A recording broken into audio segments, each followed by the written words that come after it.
High! তো এর আগের ভিডিওতে তোমাদের বলেছিলাম ফ্ল্যাশ মবে আমরা কি প্রোগ্রাম করলাম সেটা শেয়ার করব। सबर करो, बोला धक्का मुक्की नहीं करने का, आराम से लेने का। हाँ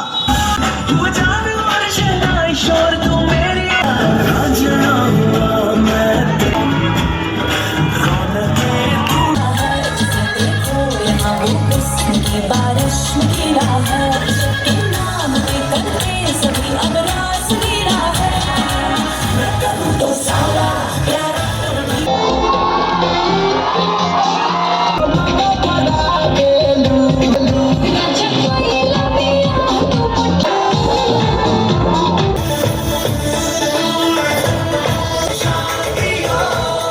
তারপর তো প্রোগ্রাম হয়ে যাওয়ার পর আমাদের এখানে কিছু ফটোশুট চলছিল। তো আমরা চলে যাই কলেজে, আর কলেজটা দেখো লাইটে এত সুন্দরভাবে সেজে উঠেছে। তারপর তো সবাই মিলে আমরা এখানে অনেক গল্প আড্ডা দিচ্ছিলাম। তো আজ এভাবেই আনন্দ করে কাটা।